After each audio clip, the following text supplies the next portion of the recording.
the Democratic Alliance has slammed the proposal to move Eskom from Public Enterprises Department to the Ministry of Energy. Now, the DA says this might create conflict of interest as the minister cannot be a shareholder and also be responsible for regulations. Joining us now is Ghaleb Cachalia. He is the Democratic Alliance MP talking to us from Johannesburg. Mr. Cachalia, thank you very much for your time. Let's start with exactly what is contained in that introduction where you say this is likely to create a conflict of interest as the minister cannot be a shareholder and also be responsible for regulations.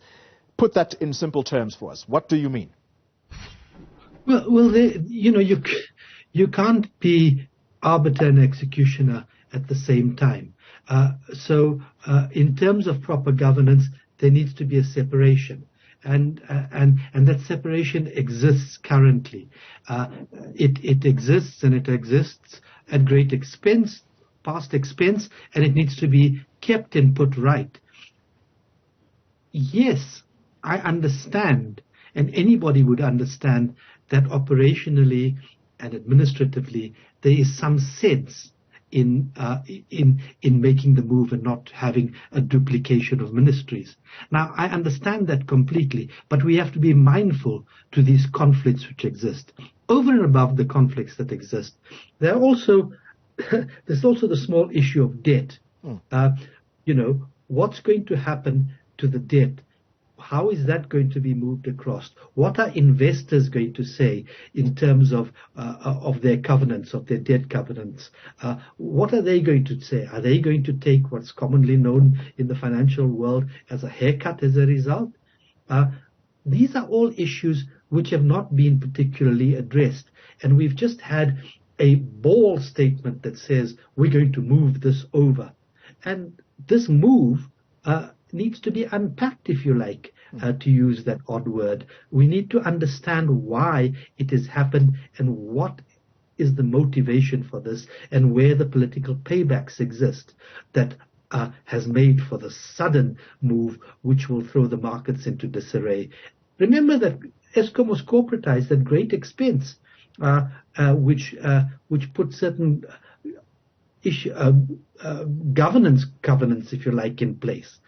What's going to happen to those? Are those going to fall away? Are we going to allow Mr. Mantashe to do everything at his will, willy-nilly?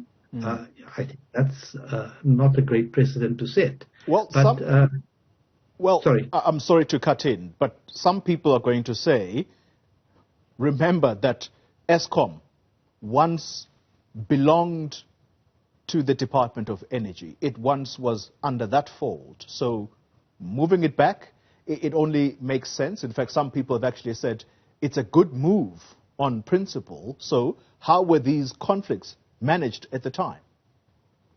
Well, when it sat there and when it was moved, as I say, various things were put in place. Corporatization of Eskom, certain governance, all those various things. And the debt now sits within that particular vehicle. The move took place. Don't conflate the move with the poor performance. The poor performance is due to different things. The poor performance is due to graft, to various mafias which exist, the coal mafia, the cable mafia, the construction mafia, which sits in the belly of the beast, if you like. Those are different things. Don't conflate the poor performance with where Eskom currently sits in a corporatized fashion, which was created at great expense. Now to move it back is takes us back to the future, if you like, under the aegis, I would not hesitate to say, of a man with a dubious agenda. I suspected you were going to come to that. So if you move, or if you take away the person, Gwede Mantashe, away for a moment, and you simply look at the principled matter of taking what some would have said is a move that was logical, which is to place Eskom under the Ministry of Energy, because it is that department that is responsible for bringing new capacity into the grid. So it perhaps makes sense for that utility to belong there. If you take away Ghaleb Mantashe, the person, are you still intent on fighting this tooth and nail, which is what you have been quoted as saying? Well, you can't take Ghaleb Mantashe out of it. And you need to understand the implications, as I said. And the implications are legion. So those need to be looked at extremely carefully. But under the current regime which exists, various things which have been put in place in Eskom where it currently sits will fall away. The unbundling, for example, will fall away. The involvement of the private sector will fall away. The parallel moves within and without Eskom to provide new sources of energy at lowest cost, least invasive, and energy-dense solutions will fall away. They will be pushed into an area which allows for the taps to be opened, as they were in the old days, for significant graft. These things need to be addressed, and they have to be looked at through a very fine magnifying glass. We are just hearing politics being played out in terms of factions which affect the provision of electricity in our country in a very dire way. I mean, we're at we're at stage 6 as we speak. Where are we going with this? Does the government, despite all these statements, these grand schemes, does it understand that there is a crisis at play here? And the crisis can move quite rapidly. It can move from stage 6 to stage 8 and beyond quite rapidly. We see how fast these things move. We see what it costs the economy on a daily basis per stage. We understand that if a total blackout happens, it's going to be extremely dire. And I don't know, despite the assurances I've received, that Eskom has the wherewithal to restart out of a total blackout effectively. These are complex issues and very real issues for an economy and of our size to deal with. I mean, we are not, with respect, Zimbabwe or Venezuela. You also say, Mr. Cachalia, that there is a clear and present danger that if this move happens, where Eskom is moved under the Department of Energy, Eskom may not fully be unbundled. Why do you hold that view? Because Mr.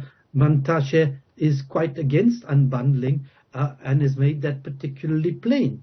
The unbundling in Eskom, tardy as it is, has been tabled and to facilitate particularly the independence of a transmission entity which will be able to take on alternative energy sources over time and help ameliorate the problem we have.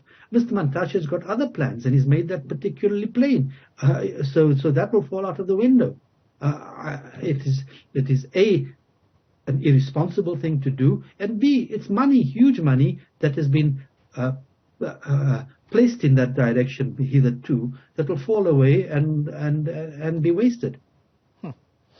Let's talk about the man who currently oversees the operations of Eskom, or at least politically he has oversight of Eskom, Pravin Gordhan. We are at stage 6, as you have already mentioned. What do you, as the main opposition, think is the immediate priority right now for the country to be moved away from such a dreaded stage 6? Look, I hate to sound repetitive.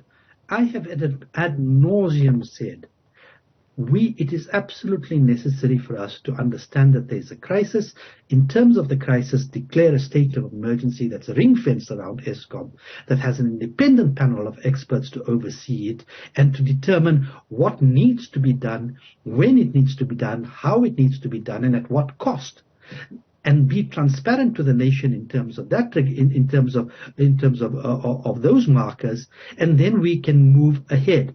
When I say move ahead, we can actually go, because money is necessary for all these things. We can go to Treasury and say, here's the plan, it is a real plan. We can go to the market and say, here's the plan, it's a real plan. Are you able to take to countenance our paper in this regard? If that is not being done, and that is absolutely necessary.